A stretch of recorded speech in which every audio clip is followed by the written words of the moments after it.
I don't know, something went wrong today. Anyway, welcome back. Another Wednesday with you, Indiana John, whatever you're gonna call me. Checking some news and also some stuff that are happening in the F1 silly season news. Let's go. So first of all, some drivers have been asked after the Baku Grand Prix how would they fix the F1 issues like the qualifying, overtakings, the race. I don't know if you noticed, but lately there has been a lot of complaints during qualifying, especially in Q1 and 2, where you have a lot of traffic, people are slowing down on purpose, maybe somebody wants to crash to remain the pole position. So some drivers were asked about this, and some of them said that there should be like the sprint race, for example, could be a good option to explore. However, the format as it is today, it's not very feasible, right? I mean,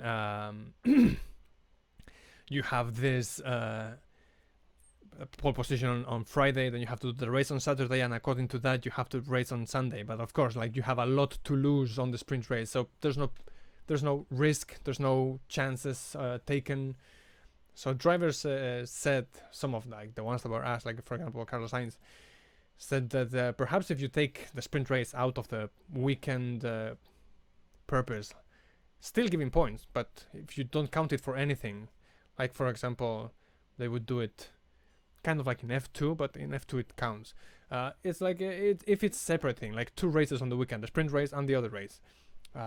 You make the qualifying for the sprint race on Saturday, for example, and then on Friday and Saturday you make the qualifying for the Sunday race, and you make like two races. That way people would take risks on the qualifying as well if it doesn't affect anything for the Sunday race. Other ones said, like for example, they should bring the qualifying as they used to do it on, like, from 2003 to 2005, where each driver had a clean lap only alone by themselves on the racetrack.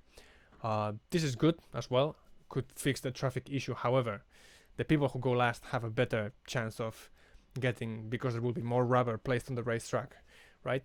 Also, if there is like rain coming or whatever, it might not be the best thing, as it happened, for example, in some races like Australia. I don't remember, I think it was 2005, or in Suzuka, for example. Of course, it will give more options because the last drivers will have to overtake everybody there, so you will see actually overtaking on the track, fastest cars overtaking on the track, which is in theory what F1 wants. Remember, some time ago, somebody, like I think it was Eccleston, said like the grid should be reversed in every single Grand Prix to have more chances, to have more things overtakings on the racetrack. I brought the third point, which is refueling. Refueling was removed because of costs.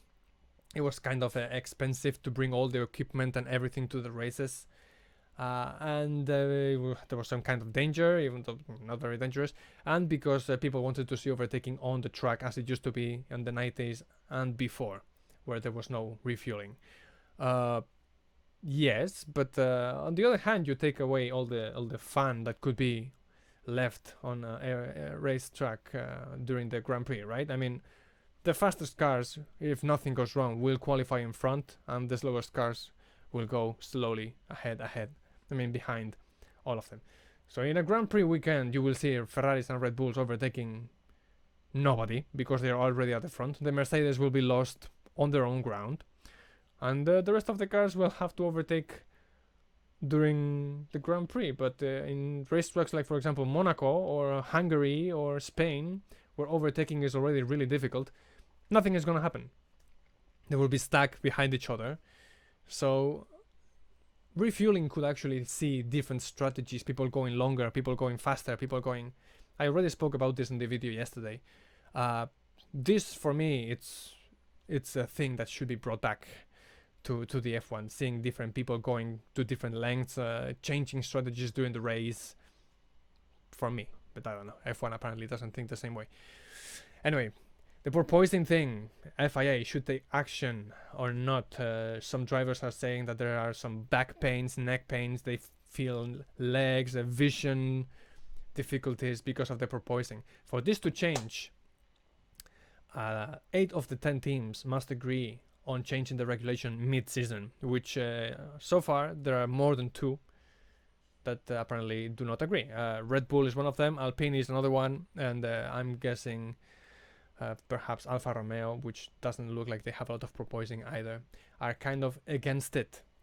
How could this happen otherwise would be if the FIA could enforce it. But if they see there is a safety issue, like George Russell complained, there will be an accident because some components will break because of the bouncing, or it's a health issue, like Hamilton complains the back is broken or really damaged, lots of pain. Some drivers like Sergio Perez before, even though the Red Bull doesn't have a lot of porpoising, say their vision, they have problems, leg problems, neck pain. So, well, as it is, of course, the solution would be, as Christian Horner says, to just raise the car and go slower. But that's not the point of the F1, right? Yes, some teams had the advantage. Why should you take it away from them? So perhaps not for this season, but you could fix it for other seasons like 2023 or 24. Next, Mick Schumacher has even more pressure now from Gunther Steiner. Looks like Mick Schumacher, aside from Miami, is not really performing as the team would expect. Also, the team is not performing lately as they should expect, seeing, like, for example, in the last Grand Prix where both drivers were out of the top 10 positions, right? Needs to find the balance, looks like Mick should, like, calm down, concentrate, and see and get the best out of the car for the Grand Prix. Let's not forget, in previous categories like F2 or F3 or Euro Series, Mick Schumacher was a driver that usually exploded on the second season. So expectations are kind of high for him this season. Last year he was the rookie. He had Mazepin, who was not very good with the F1 car, kind of slow. This year he has Magnussen, and Magnussen so far is beating him quite badly. Mercedes has no vacancies. There are rumors saying that Hamilton, perhaps after seeing this, the health issues with the porpoising, the car is not competitive, he cannot fight anymore for winning Grand Prix. Perhaps Hamilton will say enough is enough. He's 36 or 37 years old already. So perhaps 2022 might be his last season. When Toto Wolff was asked about it, he said that he's very happy with the current lineup that he has, and he is not planning on changing it. So it looks like Hamilton will remain on the team at least for another season if Mercedes actually can fix the porpoising thing, as it looked like in Barcelona. They might actually go back to the front again. Anyway, that's so far for the news, the most important ones. So let's go back to the silly season. As always, I put here the contracts of every driver, where they are. You can see them. You can stop the image if you want. But anyway, now the strongest thing. It looked like Piastri was going to be signing for Alpine as a second driver of Alpine for next year alongside Ocon, as Alonso was looking to depart the team. Now looks like the whole thing is going the other way around. Looks like Alonso decided to stay at the team and he will renew the contract pretty soon, so Piastri must look outside, and the sacrificed driver would be Latifi. He's not performing very well this season so far. Had crashes like in Monaco in the outlap of the Grand Prix, accidents like here in Abu Dhabi that cost everything. I think another Grand Prix as well, he had some crash this year. He's not performing well. He does not have any added value anymore because Williams was purchased by Capital One, I think it's called, where they have actually money. So his Sofina sponsorship is not needed so much anymore. So looks like they will let him race in his home Grand Prix in Canada, and for Silverstone, that would be the next Grand Prix, he will be replaced already by Oscar Piastri.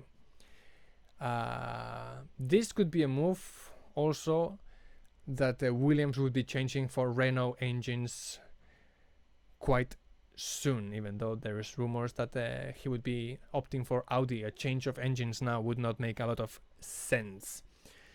Anyway, looks like Silverstone will be the first Grand Prix for Piastri. Kind of a strange move. Usually driver moves on the grid, like replacing and everything, happen after mid-season, which is between Hungary and Belgium, as we saw like with Gasly, for example.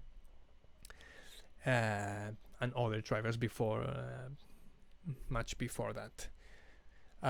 So yeah, this is the most important thing that would happen this season. Alonso, like I mentioned, looks like the deal is almost done, so he will remain in Alpine for at least another season. And the last one would be the one that I mentioned with Toto Wolff and Hamilton. Looks like Hamilton, this is actually coming from the British media. They say that Hamilton might be seriously considering retiring from F1 this season, and Mercedes would have Gasly on their mind. Gasly, let's remember, it's a Red Bull driver with contract until next season. However, he's very not happy that he was not chosen for the Red Bull. On the other hand, Red Bull made the right decision. Looks like Perez is fighting for the championship with Verstappen this year. So the idea would be they will not oppose to Gasly leaving the team. And the rumors say that he was going to replace Ricciardo next year in McLaren.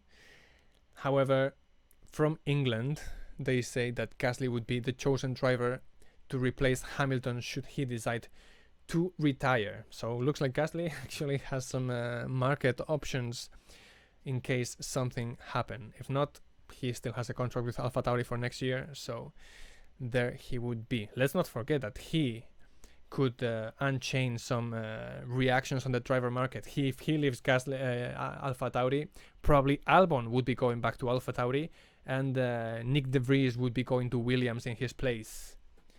And Daniel Ricciardo probably will stop racing with McLaren. Aston Martin would be one of the options if AlphaTauri is not available. I don't think he will go to Mercedes. So there's a lot of things to unchain that depends on many drivers. Alonso looks like blocked already one of the doors, and Piastri is gonna block the other door. So things are slowly starting to unchain. So as season goes by, we will see more things. So should the FIA do something about the porpoising thing? Should the qualifying format change back to the way it was between 2003 and 2005? Or perhaps they should just let like it was before that, like 50 minutes or half an hour for qualifying, everybody trying to go as fast as they can? Should refueling be brought back to G1? It's F1 anyway. I'm making a lot of mistakes lately. So for me, yes, but anyway. And the last one, should Latifi be replaced? I think everybody agrees that he's not performing as he should be performing. So Piastri being the last F2 champion, and again Piastre, mamma mia. Anyway, so what do you think about it? If you have any thoughts, please leave on the comments, except if you already have our opinions shared in the comment. See you. Today's Wednesday, Thursday, Friday. We have a Canadian Grand Prix. Looks like porpoising is going to be an issue once again with those straight lines. Braking might be an issue, so McLaren might suffer there. Anyway, I will update you as usual on Friday with all the information pre-Grand Prix, what to expect, what tires, and everything. See you on Friday.